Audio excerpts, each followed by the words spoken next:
नमस्कार दोस्तों, मेरा नाम है प्रदीप चौहान। दोस्तों, मैंने 3-4 लोगों से सुन लिया, मैंने पढ़ा नहीं लेकिन सुना है कि लोग ये कहते सुने मैंने कि अंधभक्तों में और मूर्खों में ज़्यादा फर्क नहीं होता। आप बताइएगा, ये कहीं किसी ने किसी फेमस आदमी ने कहा है या कहीं पढ़ा है? मैंने नहीं पढ़ा, मुझे बताइएगा ज़रूर। लेकिन बात मुझे बहुत पते की लगी कि बात बड़ी सही है, सही बात है। ना आप मूर्खों को समझा सकते हैं, ना प्रेजेंट वक्त के अंधभक्तों को आप समझा सकते हैं, लेकिन फिर भी कोशिश करना हमारा फ़र्ज़ है। तो हमारे देश के नागरिक ना कि कभी तो शायद अकल सुधरेगी। तो उन्हीं अंधभक्तों को फिर मैं आज आपको एक रिक्वेस्ट करना चाहता हूँ कि अंधभक्तों, हमारी ना सुनिए, राहुल गांधी की बिल्कुल ना सुनिए। राहुल गांधी से आपको नफ़रत है, ये आपको मालूम है, कांग्रेस से नफ़रत है, ठीक है, उनकी ना सुनिए। लेकिन अपने बुजुर्गवार और अपने साथियों की तो सुन सकते हैं आप उनकी तो सुन लीजिए जिन्हें मार्गदर्शक मंडल में डाला है। उनका काम मार्गदर्शन करना है ना। ज़रा मुरली मनोहर जोशी की बात तो सुनिए। अब ये जो सवाल है कि हम विश्वगुरु, इसको मैं आजकल मानता हूँ, ये शब्द हमें नहीं बोलना चाहिए। हम विश्वगुरु आजकल नहीं हैं। विश्वगुरु होना चाहिए, विश्वगुरु कभी थे, मगर आज हम हैं ऐसा नहीं है। लेकिन संस्कृत उस दृष्टि से बहुत महत्वपूर्ण है, क्योंकि अभी जो नासा के लोग हैं वो भी बार बार कहते हैं कि संस्कृत ये वास्तव में संप्रेषण की सबसे महत्वपूर्ण भाषा है। और जैसे आजकल आप क्वांटम कंप्यूटिंग कहते हैं, वो जब कभी होगा। अब मुरली मनोहर जोशी कह रहे हैं कि हम अपने आप को विश्व गुरु नहीं कह सकते। अंधभक्त दुनिया भर में छाती पीटते कहते हैं कि हम तो विश्व गुरु हैं, हम तो विश्व गुरु है। ये अलग बात है कि हमारी इकॉनमी वापस 6 नंबर पे आ गई है। लेकिन चलिए, हमारी ना मानिए, मुरली मनोहर जोशी की तो मानिए। और मुरली मनोहर जोशी वो हैं, मुरली मनोहर जोशी, लाल कृष्ण आडवाणी, अटल बिहारी वाजपेयी, ये तिगड़ी वो है जिन्होंने बीजेपी को बीजेपी बनाया। अगर उन्होंने मेहनत ना की होती तो आज मोदी जी क्या सत्ता में होते? नहीं होते। तो कम से कम उनकी तो बात मान लीजिए, हमारी नहीं मानते। चलिए, आप कहते हो कि भाई वो तो पुराने हो गए हैं, ये हो गए हैं, वो हो गए, उनकी नहीं सुनते।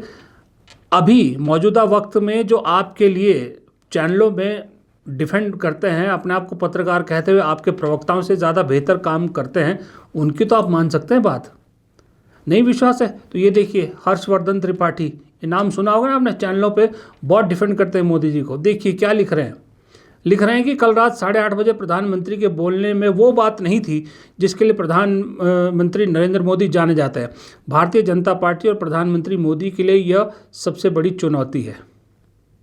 इनकी मानोगे? इनकी तो मानो, कम से कम मान गए भाई कि नहीं, अब दम नहीं रहा, दम निकल गया, अब हो गया काम। दूसरों को 75 साल में रिटायर कर रहे थे ना, तो खुद भी उसी लपेटे में आ रहे हैं। ऐसे ही थोड़ी कह दिया बुजुर्गों ने कि जो दूसरों के लिए गड्ढा खोदता है खुद भी एक दिन उसी गड्ढे में गिरता है। दूसरों को आपने 75 का नारा देकर एक लॉलीपॉप पकड़ा कर रिटायर कर दिया, ज़बरन रिटायर कर दिया।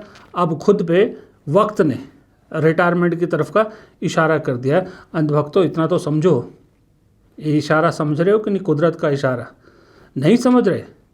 तब ये बताइए, आपके विश्व गुरु इतने बड़े नेता हैं, सब कुछ जो है, इतने पॉपुलर नेता है, हर बार पॉपुलैरिटी चार्ट में नंबर 1 दिखाते हो आप लोग उनको, फिर उन्हें राहुल गांधी की नकल करने की क्या ज़रूरत पड़ रही है? नहीं विश्वास हो रहा? कमाल है। राहुल गांधी को आप कहते हो जब भी कहीं जाते हैं नौटंकी करते हैं, ये वीडियो बनाते, वो वीडियो बनाते, लोगों से मिलाते, सब कुछ करते। मोदी जी जो है इसलिए नहीं करते, प्रधानमंत्री है, एक डेकोरम रहता है। पर अब वो राहुल गांधी वाली हरकतें क्यों करने लगे? फिर क्यों राहुल गांधी के वीडियोस की तरह वीडियोस बनाने लगे, जबकि क्लियर दिख रहा है? मैं आपको दोनों वीडियो दिखाऊंगा, राहुल गांधी के वीडियो कितने नेचुरल होते हैं और प्रधानमंत्री के वीडियोस कितने आर्टिफिशियल हैं। देखिए भाई, हमें अपना जाल मूली खिलाओ। हाँ, कितने का होता है आपका जाल मूली? आप कितने का नहीं, अच्छे वाला कितने का होता है? 10-20। हाँ, जो भी है बना दो।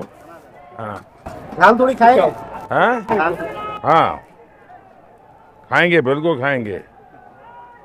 तो कितना, 10 रुपये देना है? दुकान में आए sir.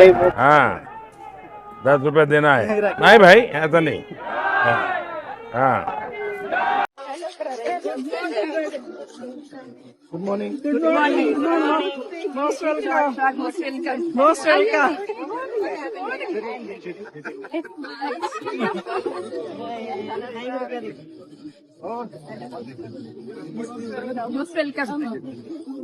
I'm defending you people so I get hurt.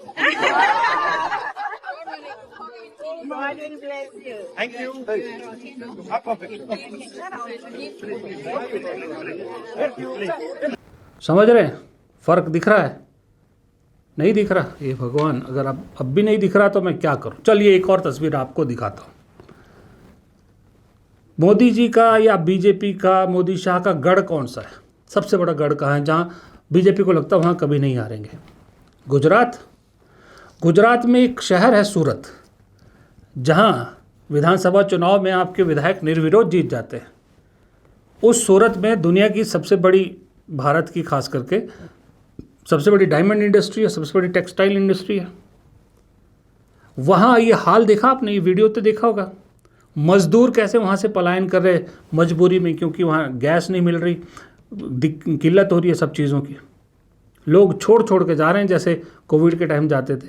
ये तस्वीर कहीं और की नहीं है, विदेशों की नहीं, भारत की, और भारत के अंदर भी सूरत की। सूरत वो प्रदेश, गुजरात का हिस्सा, जो गुजरात जो मोदी शाह का प्रदेश है। अब ये तस्वीरें भी क्या झूठ बोल रही है? इस पे भी कोई राजनीति नज़र आ रही है आपको।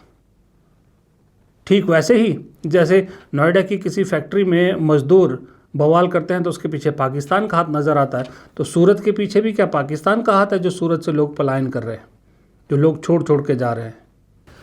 दरअसल भाइयों, सच्चाई को समझो।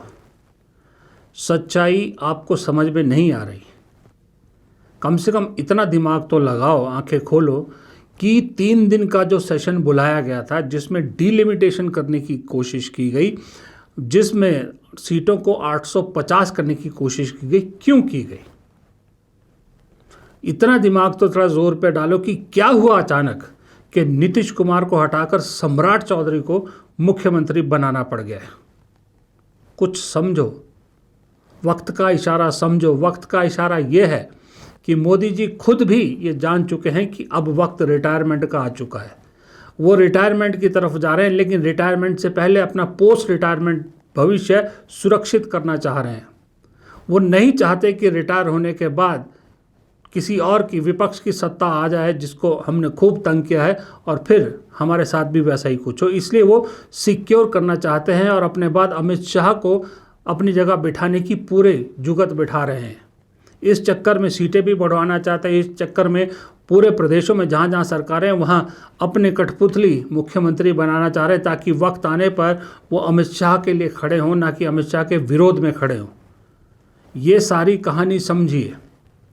ये भी समझिए कि क्यों, चाहे वो एप्स्टीन का मुद्दा हो, चाहे मधु किशोर के और आरोप हो, या फिर कोई और इस तरह के जो स्वामी के आरोप हो, क्यों बीजेपी के और कोई नेता डिफेंड नहीं कर पा रहे इस चीज़ को? क्यों हेमंता बिस्वा शर्मा को लेकर कोई भी बीजेपी का नेता, बीजेपी का आईटी सेल डिफेंड नहीं कर रहा जो उन पर कांग्रेस ने आरोप लगाए? क्यों हेमंता बिस्वा शर्मा अलग थलग नज़र आ रहे हैं? क्यों ये खबरें नज़र आ रही कि आरएसएस को भी मौका लग रहा है, मिल गया? आरएसएस को ऐसा महसूस हो रहा है कि ये मौका सही है अपना जो वर्चस्व है उसको वापस हासिल करने का। वरना एक वक्त तो बीजेपी पे यही आरोप लगता था कि बीजेपी की सरकार आरएसएस चलाती है, आरएसएस ही सर्वे सर्वा है, लेकिन आज कहीं आरएसएस का नाम भी दिखता है। क्यों आजकल जो ये जो अराजक तत्व है, जो हिंदुत्व के नाम पर लोगों को तंग करता है, इन्हें खुली छूट मिल रही है? क्यों ये लोग किसी भी जो है वो शोरूम में चले जाते हैं, जो दादागिरी चाहते हैं वो कर लेते हैं? क्यों? वो इसलिए कि 2 चीज़ें समझ में आ गई है। एक, मोदी जी का रिटायर होना तय है, जाना तय है। दूसरा, अमित शाह को बिठाने की पूरी कवायद है, और अमित शाह को बिठाने का मतलब है कि हार्डकोर हिंदू मुसलमान की राजनीति, हिंदुत्व का चेहरा। क्योंकि अब जो बीजेपी के साथ खड़ा है ना आज की डेट में, जो हार्डकोर अंधभक्त आंख मूंद करके बीजेपी को वोट देने वाला, वो वोट सिर्फ वही है जो सिर्फ और सिर्फ हिंदुत्व के नाम पर वोट देगा। अब हिंदुत्व के लिए जब मुकाबला योगी आदित्यनाथ और अमित शाह के बीच होगा तो जाहिर सी बात है जो हार्डकोर हिंदुत्व के साथ जुड़ा हुआ आदमी है वो योगी आदित्यनाथ को चुनेगा। इसलिए ज़रूरी है कि अमित शाह की छवि भी ऐसी बनाया जाए कि अमित शाह हिंदुत्व के हृदय सम्राट होंगे। इसलिए ये सारी कवायद की जा रही ताकि योगी आदित्यनाथ को आगे ना आने दिया जाए। ये सारा गणित समझने के लिए अकल को खोलना ज़रूरी है। भक्त बनो, अंधभक्त ना बनो।